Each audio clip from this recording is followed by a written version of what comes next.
Good evening, everyone. I'm Miguel Rodriguez here for San Diego Latino Film Festival. I'm the founder and director of the Horrible Imaginings Film Festival. And I have often been partnering with my friends here at San Diego Latino Film Festival for the Un Mundo Extraño sidebar. And I'm very excited to discuss tonight a film that I hope you all saw in the dark under covers. This was La Condesa. It's a co-production between Honduras and right here in the United States. And I want to just dive right in. I'm going to introduce our guests for tonight. First of all, we've got the director of La Condesa, Mario Ramos. Hola, Mario. Hi, Miguel. ¿Cómo estás? Very well. Diana Pau. Hola. Sebastian. And I want to say this, Stiman. Steeman. I should have asked before we went, but at least I didn't embarrass myself. First of all, I want to thank all of you for joining us. I know it's a little bit late for you. Tiny bit. I hope you had coffee or whiskey or what have you. But, so yeah, let's start off. I'm going to ask a few questions, and then hopefully the audience will chime in, but we'll keep the conversation going. Obviously, I'm going to be very selfish here because my first question has to be about Lilburn Mansion.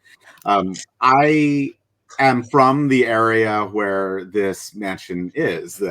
This is a Gothic building that's about over a century old, and it's in Ellicott City, Maryland, in historic Ellicott City, Maryland, which is not a location I was expecting a film from Honduras to take place.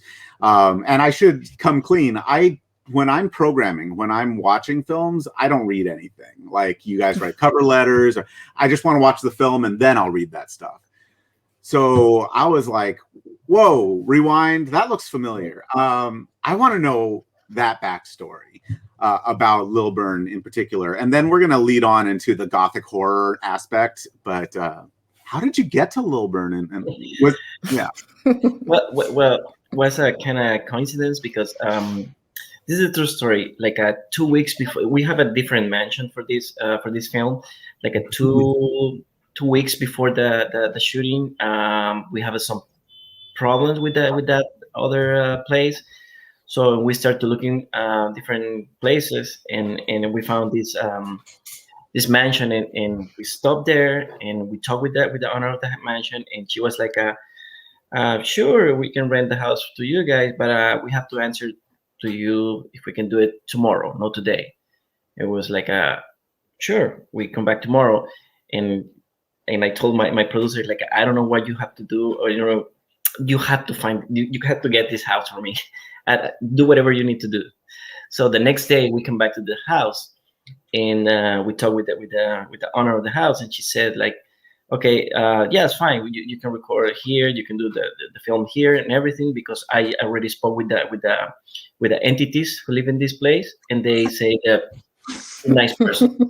I was like, I feel like it was some kind of joke, because I don't really believe in that kind of things. But and my producer also was like, okay, cool, nice. But once we start to film the movie, we start to know more about that. It's one of the most haunted house in Maryland and all this stuff. Mm-hmm. And I was like, okay, thank God that we have a good relationship with the entities. So it was kind of strange. Yeah, well, usually with location scouting, it's like, well, we talked to the permits board, but not this time. Now it's the entities. Yeah. And did you say that we didn't have any problems because the entities liked us? Right. They specifically liked us. I don't know how to feel about that. Actually, we have one problem. We have one problem during the film. We have this scene with the Mustang, the Mustang from 1969, and the guy who rent us the car, he bring the car, and when we were trying to start the scene, the car never worked. And we tried many. Remember, guys, we tried many different things. We did everything, and the car just doesn't work. And the next day, the Patricia, which is the owner of the house, she said, maybe the entities, they don't like the car. I was like, okay. It's like now we have to talk to producers and entities. Which is worse, the producers or the entities? Right. I think the producers. I wasn't going to stay here too long, but I can't help it. Did you encounter any entities? What have you heard about any entities? Did you get to know anybody? Any tea with the entities? I do have a story of something that happened to me. So I was with my scene partner, and we were in breaks, right, in between scenes. So we were super tired. We were shooting at 5 a.m. until 10 p.m. So we were, exhausted, and we wanted to take, a nap. So we asked the owner, hey, Patricia, do we have any spots in the house that we could probably take a rest? And she was like, well, sure, let me take you to the basement. I kid you not. I stepped to that basement and the lights started flickering. And she put this face, this white face. And she's like, oh, I think they didn't like you. I was like, nope. Left running for my life. I was like, no, I don't want to see anything. I won't sleep. It's time to sleep in the Mustang. Exactly. Yeah. So but honestly, I feel pretty safe, and I don't feel any kind of worry about anything. I feel comfortable, totally comfortable in the house. Yeah. All the time. Actually, every day after when we wrap the day, every single day, we basically walk around with the producer or somebody else, like turn off all the lights and everything, and I never feel like any strange things or sensations like fear sensation. Yeah. No. Actually, I feel like in home, and believe me, and you know the house already. The house is kind of creepy. Just it is because it's old house and it's different. It's like a castle. So were all the interiors shot in that house too? I was wondering if it was just the exteriors. Everything is in that house. Except the 90%. The basement, right? Except the basement. It's a different basement. Yeah, that's enough. 90%. Well, the basement you didn't want to go. You couldn't go in anyway because Nope, don't go to the basement. Nope. Overall, the energy was great in the house. Don't go to the basement. I actually want Diana and Sebastian to talk a little bit about the costumes, because obviously you talk about the Mustang and the time period, but I felt one of the things I really enjoy about the film is everybody's costuming really matched the personality of their characters. Sebastian, those glasses you had to wear. I kept them. Right, you kept those. Screen use prop, everybody. Yeah, can you talk about like where the costumes came from, how that was decided, and did you have any input, and how did that help you play these roles? Definitely a lot. I mean, because it's such a time-specific movie, you do have to put some emphasis in the costume and the clothes and stuff like that. I was in Peru when they started the pre-production, so then they would send me pictures of the pants, the shoes, the type of glasses, the hairstyle, and those things. And at the end, it does make a difference because it makes you be part of that world in that time. And it was funny because it did feel like we were in the 70s for 15 days because we were going from the place that we were living in to the set, and we were basically living in a bubble. Well, everything else happened around us, like the world was ending, but we were in 1970, and it was such a surreal way of living for 15 days. Definitely the costume and specifically the glasses helped a lot in my character. Nice.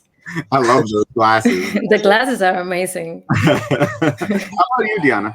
In my case, also, the costume was really essential for my character. Flavia Diaz did most of the work for the wardrobe, but they sent me pictures of the outfit. And because I'm on the 2020 or modern era in the time in the movie, my clothing is a little bit more modern. But I wear more ¿cómo se dice ancho? Baggy. So a little bit baggy clothes because I was sick in the movie. So that helped a lot to, to bring those emotions by feeling all of that emptiness in the clothing. So that really did help a lot. Mario, I'd like you to chime in, because I do think the costuming is very much like the rest of the production design of this film, which I'd like to hear a little bit more out of. I have no idea how much you dressed the sets or dressed the house or just shot what was already there. But everything seems very intentional, just like the costumes. And it's one of the things I liked. The cinematography is very intentional, but I'm really interested in the things that were on the shelves and on the walls, and how everything was dressed to kind of give you the feel, not just of the 70s, but of classic Gothic kind of tale. Yeah, most of the things are already in the house. I mean, everything's basically there. We just bring different things.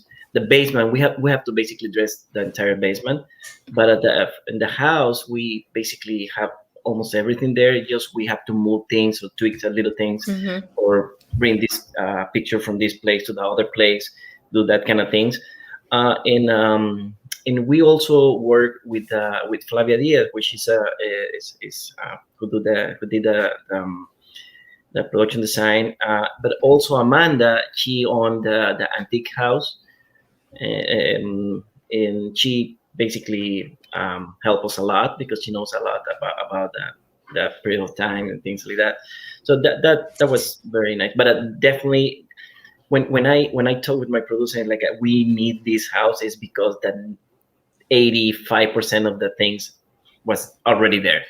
So it's like also that's gonna help with the budget. Right. But talking about the clothing, it's interesting, because it's in Virginia, is a store, and they basically rent or sell clothes for movies. And actually, it was pretty funny when I was there. I was talking with Flavia, and also the owner of the store, and we was talking, and she was like, okay, what kind of movie you're gonna do? Give me some sample of movies or something like you have in your mind. And I was like, okay, I like that. The Others, for example, the movie. And she was like, oh yeah, cool. We basically give the all the clothes for the Others.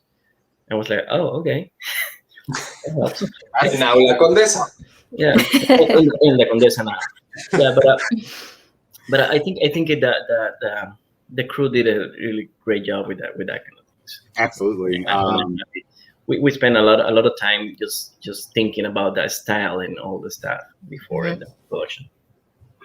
Yeah, it's just one of those things that I was really wondering about, and you just speak volumes about the importance of a good location scout. But what's really just fascinating to me is the Gothic tale that you tell, because we're always looking at ways that the film might be representative, not just of the country that it is from, but just kind of the historical antecedents of a film like Gothic. Now, the house, like you found it, it's so important, because ultimately Gothic horror is a lot about a house. And I do want to know, what is it about the Gothic atmosphere that drew you to making this story? Look, we don't have in Honduras these kind of locations, these kind of places. But also, one of the ideas was basically, if you see, we never talk about where is the place where we are. Can be Spain, because the accent can be, I don't know, maybe South America, but most South. Can be anywhere, even here. We never say we are in this place or the other place. So basically, because the story is going around this lady, which the owner of the house is Argentinian, and Argentinian accent, and people from Spain. So you can maybe think is maybe or Spain or Argentina or something like that. But my whole idea was try to do something totally different. And why not? I mean, we don't have that kind of location in Honduras. That's fine. We can do something different. My point here was trying to do this kind of co-production. Honduras US, because also I want to to do this synergia. How do you say synergia? Like a connection between let's say Honduran artists with people from here. This co-work, this in the crew, mostly of the crew, because the basically the key people in the crew are from Honduras. The DP, the sound, the producer, yeah, the writer, the director, and so I think that was the whole idea to do the movie here in the US. On the sound you mentioned, I'm glad you did, because it's just, I mean, the sound is 90% of the movie, like in terms of how you feel. I do want to hear a little bit. Obviously, we don't have who did sound for you with us right now, but the conversations that happened about what kind of soundscape you wanted, what kind of music you wanted to really set the mood. So basically, we have a lot of conversation with that musician, which is Aris Biodas. He's from Spain. He's in Bilbao. And we have a lot of conversation between him, the editor, which is Eloy Thomas. He's a great editor. He's in Barcelona. And Eloy and Aris, they worked together for many years already. So, and they know each other pretty well. And Eloy was like, you have to talk with Aris. And the guy is amazing. He's a great guy, but also he's a great musician. And it was kind of easy. And actually, I play a lot with these guys, with the actors many times. Like, my God, you really can do my job pretty easy. I mean, you're really good. And the same happened with me. I was pretty lucky, actually. The same happened with me with the musician. He gave me when he gave me the first samples of what he had in mind. I was like, I like it, and we have to tweak this thing, or because the way how we work is like I give him some music I like, and I say, look, I want something similar to this, and he give me something better. So in the sound design, for example, we work with Mikel Castells, which is he's the sound designer for this very popular show in Netflix, La Casa de Papel. I don't know what's the name in English. I think it's Money Heist in English. Money Heist, yeah. And this guy is also amazing. So he was also amazing. And we have this when we talk with him, and he's kind of like a rock star right now in Spain. And when I talk with him, and it's like, yeah, we did this movie, and it's not a big budget movie, and we did the movie in 15 days, and he was like, oh, okay. He was like, I don't know if I want to do this project, and I was like, just take a look and let me know if you want to help us with this project. And he saw the movie. It's like, definitely gonna do it, and did a great job. I mean, we have a lot of conversation, and I think that's the key, right?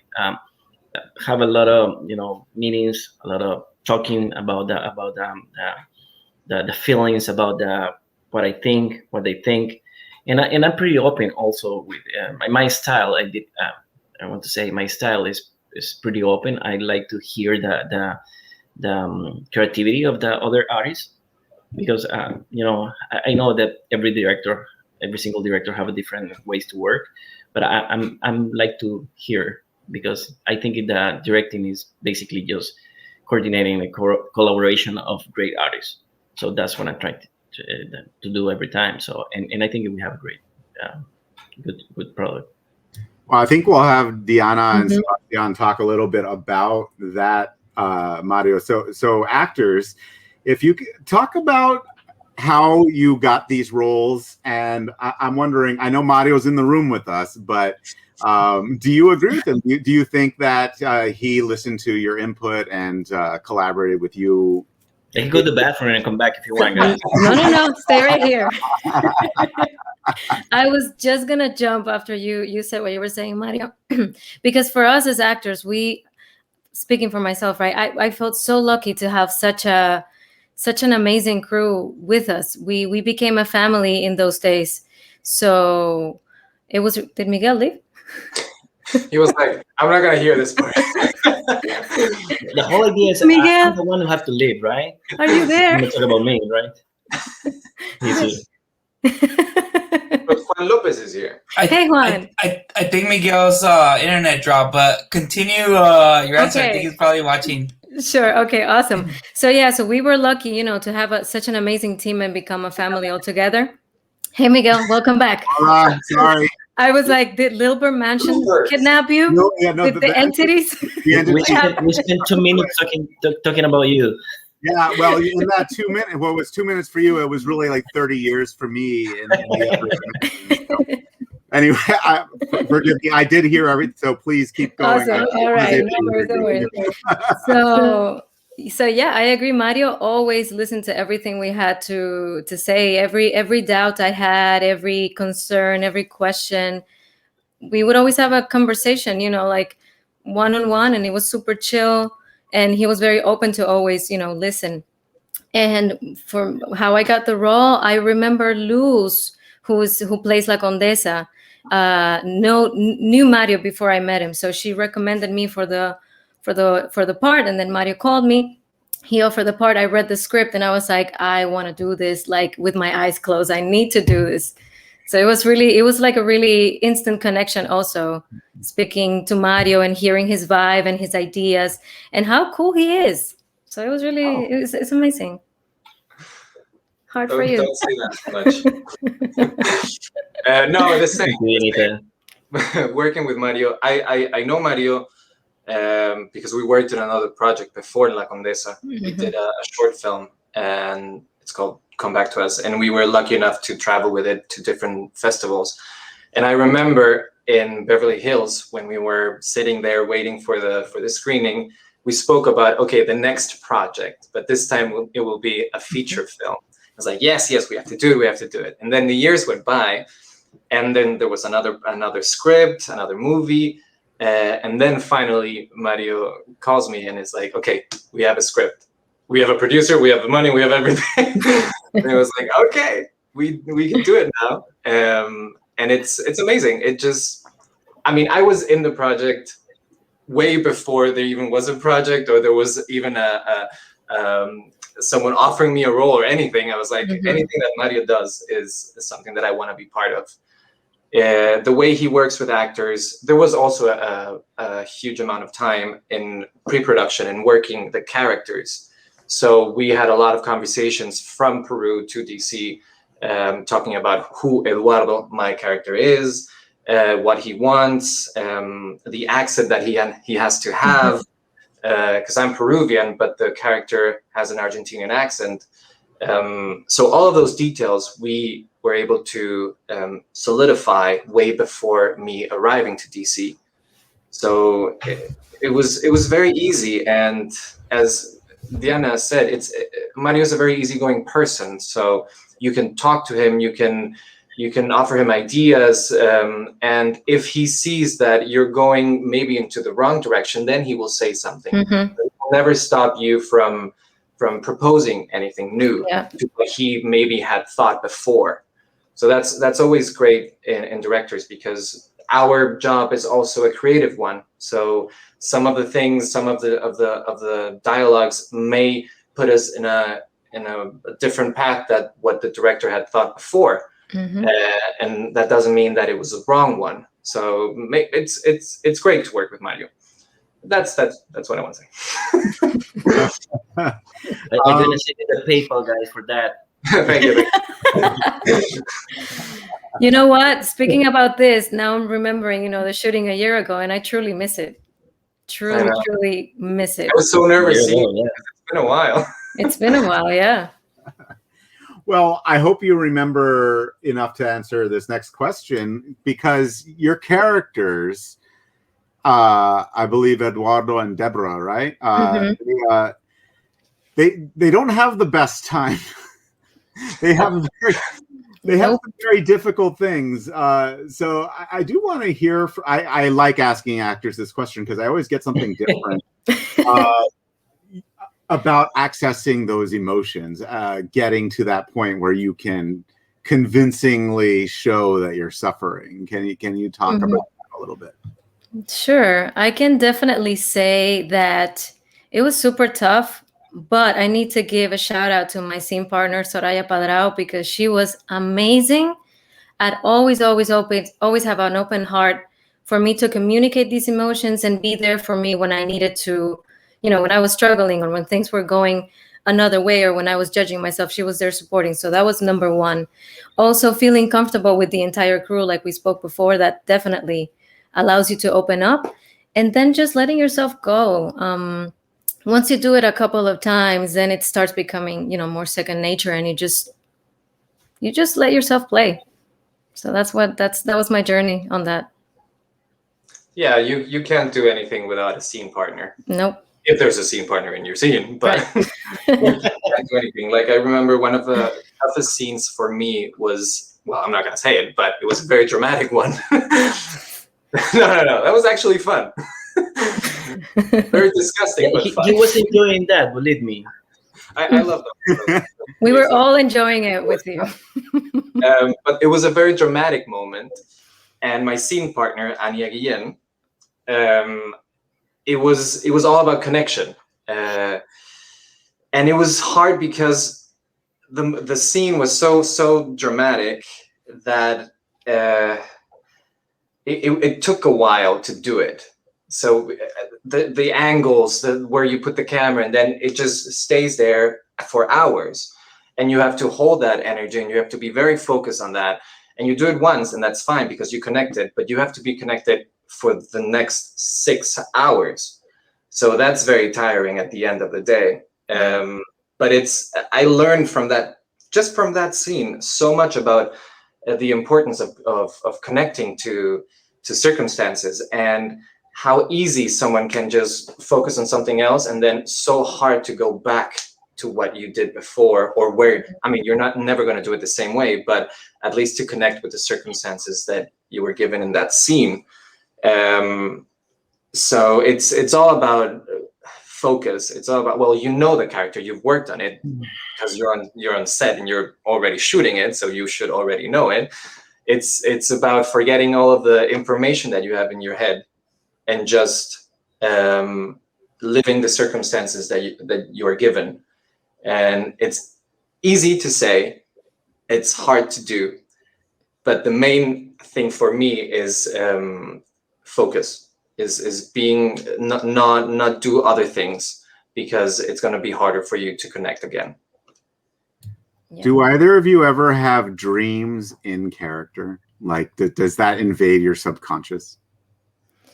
I had a couple of dreams. Now that you asked that, while I was shooting, when I met the house, like when I finally saw the house and started, seeing myself in the house as my character, because Devara, she gets sick throughout. She starts fine, but then she starts, getting worse and worse.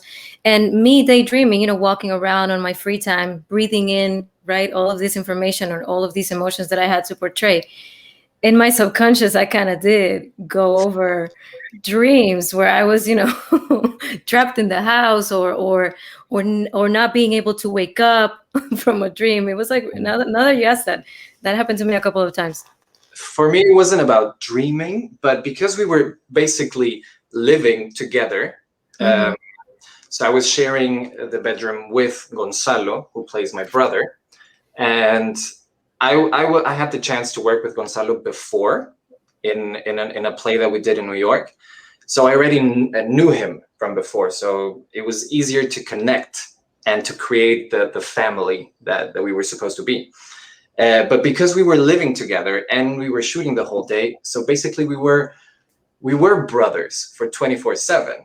And I remember at the end of the shooting, there was a little party, and then something happened, and something very realistic and horrifying, actually.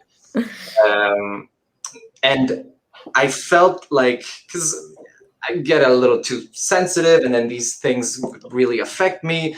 And then I saw Gonzalo, my brother, who just came and hugged me, and it was like a hug from my actual brother, and it really calmed me. So it wasn't like dreaming, but it was a weird connection that I was having a hug from a family member, but it wasn't my family member. I love these stories of when the fiction can invade real life a little bit. Yeah. Thank you for answering that. That question just popped in my head. Mario, so this is your debut narrative feature film, correct? Mm-hmm. So I wanted to ask, watching your film, that's surprising to me because the direction is very deliberate, and Sebastian just talked about how the camera work feels very confident. You're able to linger. The editing seems to flow well instead of being too choppy. So I'm wondering, like, for a lot of the people who I have watched conversations like this want to be filmmakers themselves. What do you think are some of the experiences you've had in your past as a professional that helped you be such a confident director for this first feature film? Oh, wow. Tough question. I don't know. You're welcome. I'm very confident in general. And I have a lot of years working in television. Right now, let's say that last year I was 20 years working in TV. Was my last year in TV, but I think you have an Emmy in the back. Oh, Just saying. And I think that years in television and also the experience I have like a photographer and also like a videographer or DP and all that knowledge I have in different areas, maybe in the very complex life I had. So I think that all that gave me the confidence to do this project. But also I was thinking about this project. I'm kind of obsessed with things, and I'm very obsessed with how to be very aesthetic, aesthetic, right? No. Aesthetics, yeah. Correct, you're right. And I'm kind of obsessed with that, with the looks. Everything have to look nice, because I really believe that it's not just about you can have a really great story, but if you have a great story and great photo, you're gonna have a good movie. So and I was trying to do that, and I was thinking, I have a couple scripts I get before the La Condesa, and I was like waiting for the right script. And what I did in the end is I talked with the script writer, with Oscar, and said, look, we have to do this. I need to put these things in the movie in one location, and blah blah blah. And I give all the idea I have, and he gave me the good script, and also all the collaboration helped me to feel more comfortable with the project, because I know that I have a great artist around me, so that made me feel like we can do something good. And also for the actors, for example, when I spoke with Luz Nicolas, which is an amazing actress, I say, look, you have to help me as a casting director. And she was like, oh yeah, because you know everybody, and she's great. She has great taste and everything. So, and I already have Sebastian. I already have a Luz, and I was looking for the rest of the crew, the cast. And she gave me names, and I spoke with and I spoke with different people. But when I get, for example, with Diana, I feel that the connection immediately. The same with Anya, the same with Gonzalo, the same with every single one. And I'm the kind of person who really trusts and believe. And when I feel something, when I feel connection, I trust in that. When I don't feel, when I feel something is broke, no, I just change the direction. So, but no, maybe for answer your question, maybe I think it's two things. the old years I have working in this industry, and I mean television and other things. And also the great basically group of people who work with me in this project, so that can need a confidence for this. I don't know if I answered your question. No, you did, and I do want to point out, you talk about how it's collaborative, but I do want to mention again that you talked about the image is very important, right? This is a visual medium, and so you can't leave that out. I do believe we have a question from the audience. Yay! Ooh.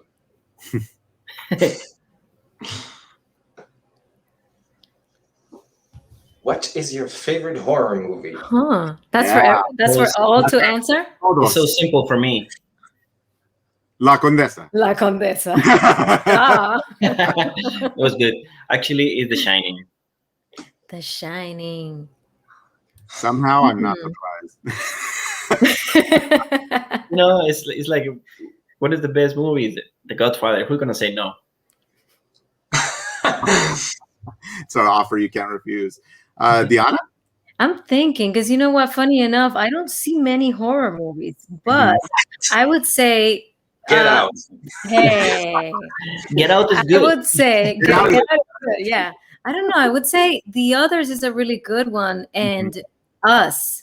I really liked Us with Lupita Nyong'o. That freaked me out. Love that film. Definitely. I adore horror films. I love that. He's the one who really loves horror movies. Yeah, I do. We love you back, Sebastian. I have many favorite. I mean, obviously, The Exorcist is number one. But I also love like Carrie and like the original one, not the other one. Right, the original one. Well, we don't talk about that one. But I love like the new ones, like Insidious. The Conjuring is a great one. El Espinazo del Diablo is a great one. Oh my goodness, I haven't read. Now that you mention it, wow, that's true. That's a good one. Yeah, love it. Sometimes gore, sometimes like spirits and exorcist things. What about you, Miguel? Emily Rose is a good one. So I do kind of want to dovetail into another question I had, which is very similar. I mean, you brought up a couple of interesting ones, but I think, we have a lot of discussions here about American papers tend to use words like the rise of Latino horror. I don't really like that because it's always been around, but there, I think because of the internet, because of things like Netflix, in the United States, people are more exposed than they have, and there are things like Shudder, which gives exposure to more films from around the world. But I'm wondering about what, and this could be for any of you, but what you think an especially Latino perspective for a horror movie, what people can get from a Latino perspective in horror. I have my own ideas, but I'm curious to see what any of you would think. And I'd like this eventually to dovetail into Honduras specifically from Mario, because I want to talk about that too. I mean, I feel like we, specifically Latino, we have many cultural stories that are like the basis of our history. Let it be beliefs or urban legends or creatures or stuff like that. So maybe that would be something that would separate us from someone that is not Latin, someone that has a different cultural background, different stories. I don't know. I mean, I feel like creatively, it depends on the director. It can be Latin American, European. It depends on how they see their movie or just the visual media. But in specifically about maybe themes, what would differentiate us is our culture, is our beliefs. Like, I mean, I did a movie called Yurak, and it was about the pistacos, which is a sort of like a creature in Peru who kills people and steals their fat. So I based my first movie on that, which is a very Peruvian thing. So I feel like there should be many other stories in this side of the world. I'm going to interrupt you because I have to ask, where can I see this film? Soon. There's a platform that is actually being premiered today. Oh. So I'll put it on my social media. Didn't mean to interrupt. You can keep going, or anybody else can keep going. I know it's kind of a nebulous question, but that I just wanted to kind of get some conversation going. I mean, I feel like there should be voices from the Latin community that have the space and the exposure as other people. I think there isn't, and there should be a change in that. And as you mentioned it, because of the pandemic and because of everything being streamed and online and stuff like that, people are easy to get to those projects. Well, a couple of times in this conversation, here's an interesting thing. I remember, so I run a film festival and I program for film festivals here in the United States. So those are the people I'm reaching. And here's something I just recently saw. Someone was talking about a film from Spain, but called it a film from Italy. And a bunch of people came on and was like, how can you confuse Italian with Spanish? And the reality is Americans really, a lot of Americans, I should say, I don't want to generalize too much.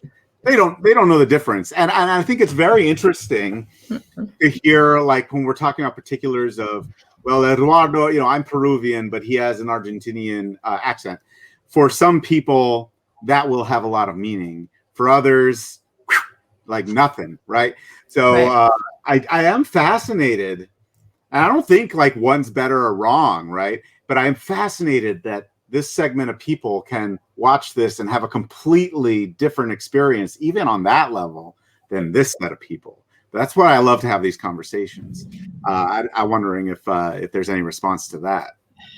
Yeah, I just want to say something. It's pretty interesting because it happens to me also with the American accent. For example, some Americans say, "Oh, this is Australian," or "This is from I don't know, London," or any other type of English, or Irish, or and for me it's like now I understand a little bit more. Like definitely that the British is pretty strong, but the Australian, for example, and American for me is the same thing.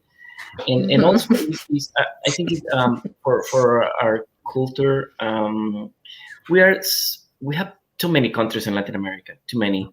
So in every country have a different culture, every country have a different legends, every country have different stories. So I think we have more variety in Latin America, and it's hard to follow that for the Anglo market, maybe, because it's too many to learn. Yeah. and maybe I'm just trying to understand why they put everybody in the same place, and in some way also we do the same thing. For example, in Honduras, every person with that blonde hair and blue eyes is gringo. So you can be from Australia, you can be from Spain. Yeah.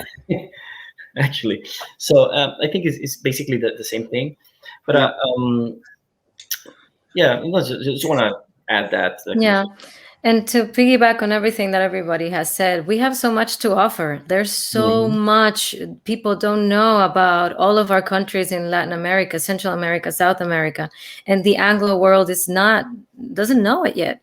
And they're always, approaching things with a neutral Spanish. But why only neutral? Why don't you let the other types of cultures and Spanishes and people also show their stories, express what they have to say, right? There's a lot to say in our communities. So hoping we get that exposure and more support to get those stories out.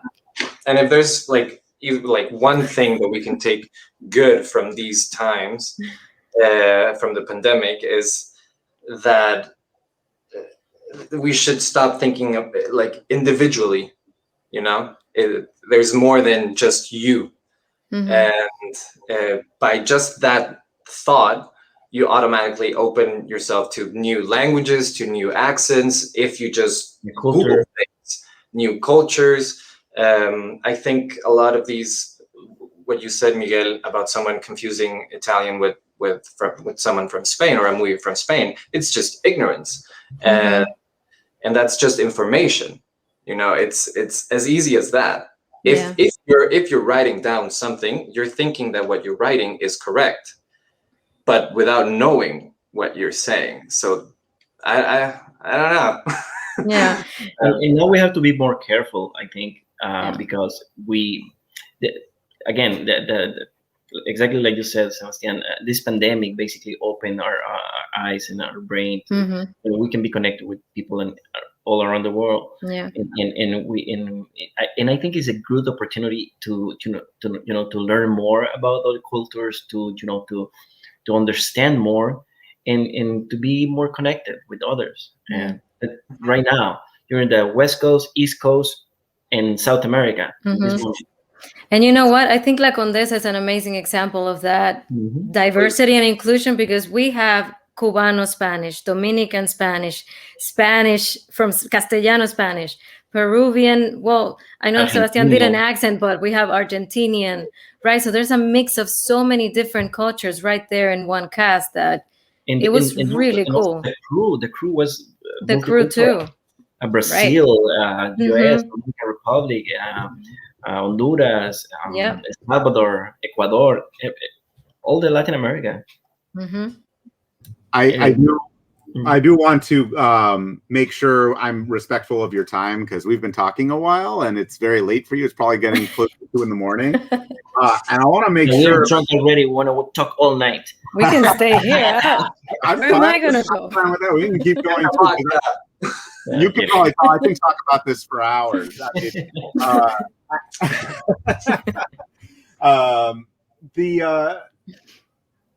So your crew, like you said a couple of times, a lot of your crew, your cast, are shooting in Maryland, but are from Central America or Latin America or South America or other countries, largely on Honduras. So in the middle of that, I think, if I understood correctly, about a week before you were going to wrap, the entire world shut down. Yes. With an international cast and crew in a scary haunted mansion in Maryland. So yeah, I do kind of want to hear about how you persisted and completed the project, because I mean that really is kind of a miracle in and of itself. I remember that the day when the producer Juan Pablo Bacatello come to the set, and he talked to me, just with me, and say, we have to stop this because they're gonna close Maryland. And I was like, fuck no, we're not gonna stop it. We have just I think 4 days to finish the movie, and I feel like if we stop today, we're not gonna finish it, never. And what we decide is okay, let's talk with everybody and let's try to to be very careful. And the good thing is Diana and Sebastian said, basically we work all day together, everybody in the same location, in one location, every single person, and after that everybody go to their house and come back the next day, the first hours in the morning. So basically we was isolated to the world. So and we talk. I remember we sit in the, everybody, actors, crew, and everybody, and we said okay, we have this situation now. We have to be very careful. We have to be wash our hands and all the the logistics. And we did it great, I think. And but also Sebastian, for example, he was stuck in DC for almost a month. Ay, Sebastian, I remember that. He was here like 5 blocks from my house and in an Airbnb Yeah, for a month. they closed the borders in Peru. Yeah, And I was stuck here. and part of the Honduran crew too. Right. At the same time, I thought for me it's very bizarre because I mean the logistics in Peru, they were way harsher, like military style. No one could leave the house like very early on, and it wasn't like that in DC. So I was able to leave the house with the mask on and stuff like that, and go shopping and stuff like that. So it felt like my quarantine or my relationship with the pandemic started once I got to Peru, and that's when everything sort of like, oh, this is what actually is happening. Because when we were shooting, like I said, it felt like we were in a bubble. So everything around you had the idea of something was happening outside, but also you were so focused on doing the movie and working hard for what you love. So you were basically, in your little fantasy world, and coming from that, you are like sort of in a hype.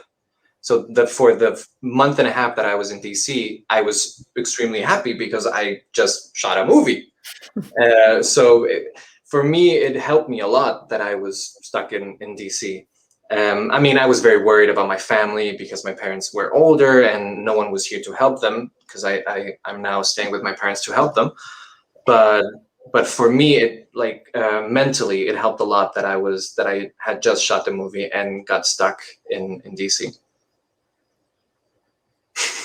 What about you, Diana? Any similar stories like that? Well, for me, I mean, my husband called me. I remember. I think it was actually March, around the same day, March 13th, March 14th, and he told me it was March 12th. Right. So I think it was March 12th. It was the first day of San Diego Latino Film Festival last year. Is the same day everything shut down. So we had to cancel the festival on the same day it was supposed to be. Right. Yeah. So he calls me and he is like, Diana, do you know that New York City is closing March 13th? And I'm like, what? No, I'm with my friends here in DC, shooting a movie. I don't care. I was like in my own world. Who? I was in my fantasy world. And then he got serious. He's like, wait, hold on. Come back to Earth. New York is closing. You may not return, or you may not finish shooting your movie. I was like, oh man, wait, hold on. That's when things really. You're my what? Who are you? I don't know you. Who are you? Wrong number. Anyway, but we were able to finish it. But then I was able to return to New York and everything was fine. But like Sebastian was saying, we were in that fantasy world, that bubble, and we were safe, in that space. But when I got back to New York, everything closed, no one out. For 3 weeks straight, I could not go out. It was like, whoa, hold on. I come from this super hyped experience to now being locked. What is going on? That's when really things started to kind of drag me down a little bit. That's surreal.